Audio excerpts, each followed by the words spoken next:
কোন সময় দান করলে সবচেয়ে বেশি কি হয়? রাসূল সাল্লাল্লাহু আলাইহি সাল্লাম বললেন, তাসাদ্দাকু, তোমরা দান করবে, আও তাসাদ্দাক, তুমি দান করবে, ওয়ান্তা শাহি শাহি ওয়া তামালুল গিনা তাকসাল ফাকরা।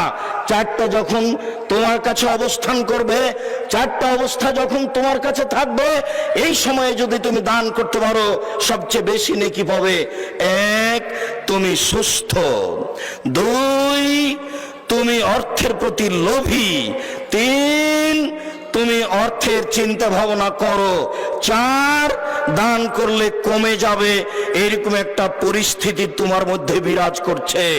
এই সময়ে যদি তুমি দান করতে পারো তাহলে সবচেয়ে বেশি নেকি পাবে। পৃথিবীর মুসলিম পুরুষ নারী, তোমরা যদি এই অবস্থায় দান করতে পারো তাহলে তোমাদের সবচেয়ে বেশি নেকি হবে। সম্মানিত দিনী ভাই বোন, আবু মুসা আশআরী রাদিয়াল্লাহু তাআলা আনহু বলেন, রাসূল সাল্লাল্লাহু আলাইহি সাল্লাম একদা বললেন, আলা কুল্লি মুসলিম সাদাকা, পৃথিবীর প্রত্যেকটা পুরুষ নারীকে দান করতে হবে, পৃথিবীর প্রত্যেকটা পুরুষ নারীকে দান করতে হবে। এই কথা বলার সাথে সাথে সাহাবীগণ বলে বসলেন, ফাইলাম ইস্তাতে, যদি সম্ভব না হয় তাহলে কি করে দান করবে? আপনি যেভাবে বলছেন সবাইকে দান করতে হবে, সবাই তো দান করতে পারবে না, টাকা না থাকলে কিভাবে দান করবে?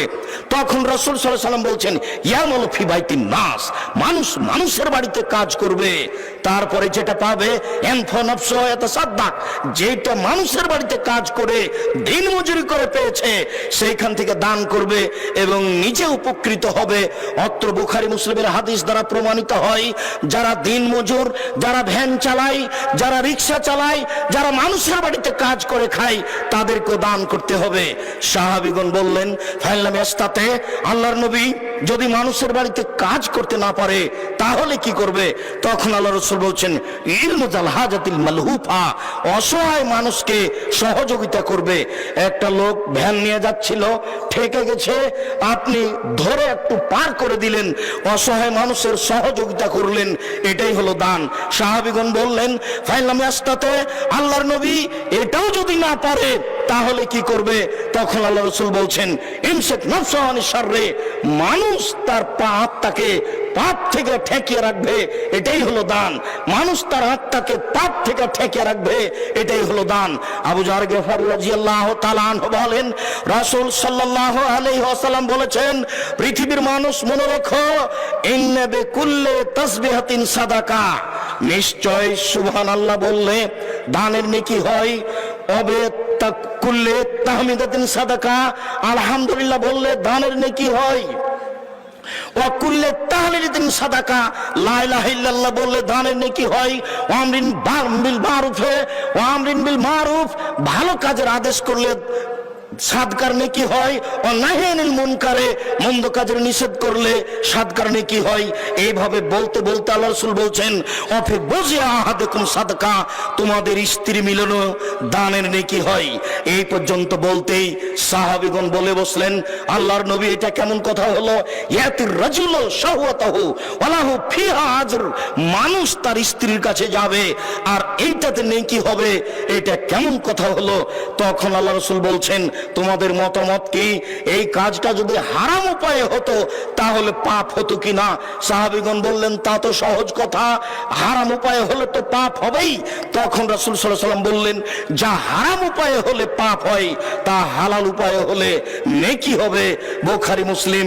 সম্মানিত দিনী ভাই বোন, আমি আপনাদেরকে দান করার জন্য অনুরোধ জানিয়ে বলতে যাচ্ছি, আবু হুরায়রা রাদিয়াল্লাহু তাআলা আনহু বলেন, রাসূল সাল্লাল্লাহু আলাইহি সাল্লাম বলেছেন, মা মিন ইয়ামিন ইসবুহুল ইবাদু ফিহি, প্রত্যেক দিন সকালে যেখানে আদম সন্তান সকাল করে, প্রত্যেক দিন সকালে আকাশ থেকে দুইজন ফেরেশতা নেমে আসেন।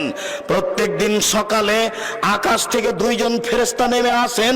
একুল আহাদুহুমা, দুইজনের একজন বলেন, আল্লাহুম্মা আতি লিকুল্লি মুনফিকিন খালাফা, আল্লাহ যে যতটুকু দান করলো তুমি তার ততটুকু পূর্ণ করে দাও।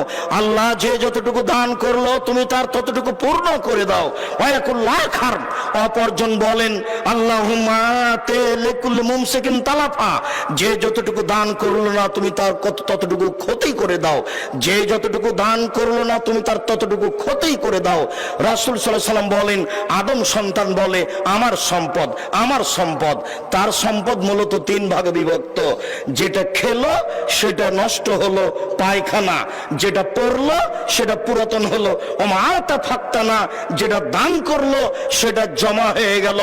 সম্মানিত দিনী ভাই বোন, আজকের আলোচনার শেষ হাদিসটি বলার পূর্বে আপনাকে আবারও জোরালো ভাবে বলে রাখছি যে কাল থেকে